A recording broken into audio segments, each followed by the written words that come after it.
Okay, round 13 is the round that so many of you wanted us to look at, and it is the one where we create these crisscross stitches. And the way they are done, they are double treble stitches, but they are done around the previous cream round. So you can see this round here.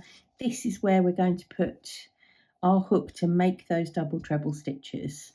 It will become clear when we actually work the round, but that is what creates that nice long stitch. It stretches from the round you're about to do all the way down to the previous cream round. So before we start, it's a good idea to set up our previous cream round so we know where we're going to put those stitches, and it's a dead easy pair of stitches to find. We've got 2 to find. You're going to need a couple of stitch markers, or stitch markers enough to go all the way around and do this, but you can move them. You can do them sort of 2 at a time if you want. The way we're going to find which stitches to use, if you look at your cream round, you can see, as I said in the last round, it retains the shape, the going down and going up, the dip of the shape that we had before we filled in with the navy. And you need to go to the very centre of that dip, and what you will see are 2 stitches where the 2 stitches start pointing in different directions. So you've got one coming this way and one coming that way. Those are the centre 2 stitches, and we ignore those 2 stitches. It's their next door neighbours we want. All right, so look for the 2 that are pointing away from each other. They're the centre 2, and we come to the next 2. And what we're going to do is place stitch markers around those just to make them easier to see. Once you get a good idea of what you're doing here, you won't need them probably. So let me check that again. I've got the 2 centre ones pointing away from each other. This one's coming in that direction, that one's coming in that direction, and I'm ignoring those and going to their neighbours. So not this one, but the neighbour, and I'm going to mark that with a stitch marker, another lovely Persian tile stitch marker, and I'll do the same to the other stitch. So it's not the first stitch that is pointing away from the centre, it is its neighbour. So I will pop a stitch marker around that one as well, and that has marked where we're going to be aiming when we get there. Now this stitch marker here is one of the ones that we were asked to place on the last round. That is the centre of the 3 double crochet stitches. So this is going to be our starting point. So let's get going. Okay, we are working with the cream here, with the original colourway, and we're back up to a 4mm hook. And shorter stitches, bigger hooks, remember. So we're going to join our yarn into that stitch that's marked with the stitch marker in the normal way by pulling up, pulling through, and then making 1 chain. And this does not count as a stitch, as we know. Okay, so we're going to put 3 double crochet into this stitch to maintain that sort of corner that we're turning, and then 7 double crochet before the exciting bit starts. Right, what we are now going to do is that long stitch. So we are aiming to start with for the furthest stitch away from us. So we'll take a line and we'll come down to the furthest stitch away, which is this marker here. And this is where we're going to be doing the double treble around that post. All right, so it's a normal double treble setup, which is yarn around the hook twice. I'm going to take my hook, I'm going to find my marked stitch, which is this one here. I will put my hook beside that stitch from the front to the back, so to the right of that stitch, front to back. I'll come behind the stitch and then come up from back to front. So you can see that little cream stitch sitting across the top of my hook with the stitch marker around it. You can remove the stitch marker now if you want to. I'm going to go yarn around the hook and pull through. And at this point, just relax your hook. Do not pull your yarn too much because you've got a lot of space to travel. So just let it go, let it be. Yarn over and pull through 2. Perhaps pull that yarn up a little more than you might normally. Yarn over, pull through 2. Again, I've pulled that up a little further than I might normally, and yarn over to complete the stitch. have a breather. We've done it, the first one. So what you can see there, if my hook is going straight across the top, we've created this nice slant coming down to this marked stitch. Okay, so double treble has gone around the post. It's the same double treble as you'd normally make. We've just put our hook in a different place. That is all. All right, so we're ready to move on. Okay, now we're now going to skip the next stitch. So in order to make sure you're skipping the correct stitch, just bring your work forward, because there's a bit of stretching going on here, and you don't want to count the one you've already worked as a skipped stitch.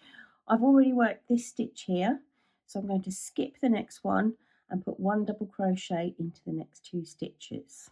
And the way you know you're going into the right ones, you're basically going into the top of those two double treble two togethers that you did in the previous round. All right, so if you just need to have another checkpoint, that is how you can work out if you're in the right place. All right, okay, we're now going to come back and do the other double treble around this stitch. So it's the furthest one away. We're coming back on ourselves, so we'll give that another go. Ready? So yarn around the hook twice, and I'm going to bring my hook sort of back on itself. It does get maybe a little more tangled this time round, but please don't worry, you're doing absolutely fine with it. Again, I'm going to come from the right of the stitch, from front to back. Okay, so I'm going from front to back to the right of the marked stitch. I'm going behind the stitch and coming up from back to front. So again, that stitch is sitting across the top of my hook, and my hook is in the right position. I can now complete my double treble. So yarn over and pull through. Just going to relax my hook a bit. Don't want to be pulling anything too tightly. So yarn over and through two, and just let the yarn release a little more than I might normally. Yarn over through two again, just making sure that I've got enough height on that stitch to get back up to the top, so I'm not pulling it too tightly. Yarn over and through two. And we'll stop there and have a look. And there we are, we've got our crisscross. And when we complete across here, that will lay nice and flat and look nice and neat. All right, so we can take our stitch markers out now, and you can see what the effect is. It looks like those stitches are just joined, like they've kind of carried on all the way up to the top. It's a really nice effect. All right, so we'll finish this first side, and then that's really it. Okay, so we are now going to skip the next stitch again. All right, so we know that we've worked this one. We'll skip this one, and it will bring us over here, so everything lays nice and evenly as it has on the other side, and we will do 7 double crochet to finish.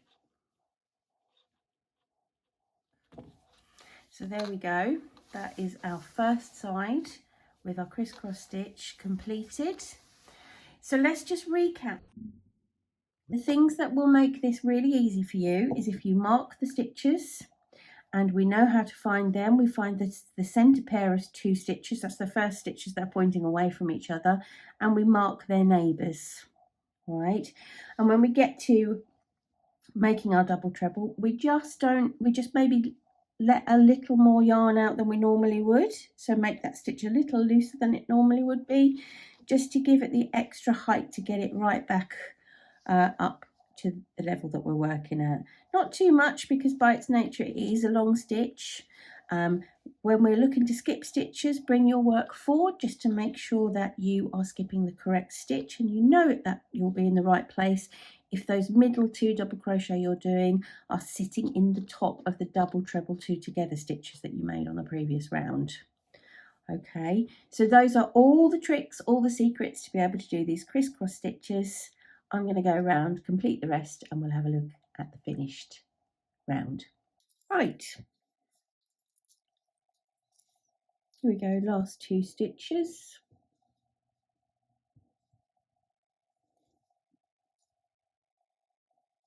And I will join with the slip stitch.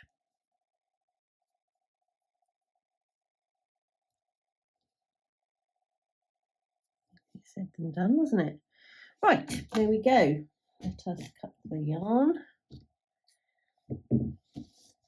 So all our little crisscrosses are in place, all worked as I showed you. And I do think once you get a few of these under your belt, you probably won't even need to mark them, because you'll just know where everything falls if you remember those anchor points. And hopefully that has made you feel a little bit better about that particular stitch. Once you've put the final round on, which is round 14, this is what your octagon will look like. 14 is another nice double crochet round, so very uncomplicated, and it just really outlines that feature of the cream pattern going around the edge of the design. It's really lovely, isn't it? So hopefully that is everything you need to make the octagon, and 16 of these to do, so do enjoy them.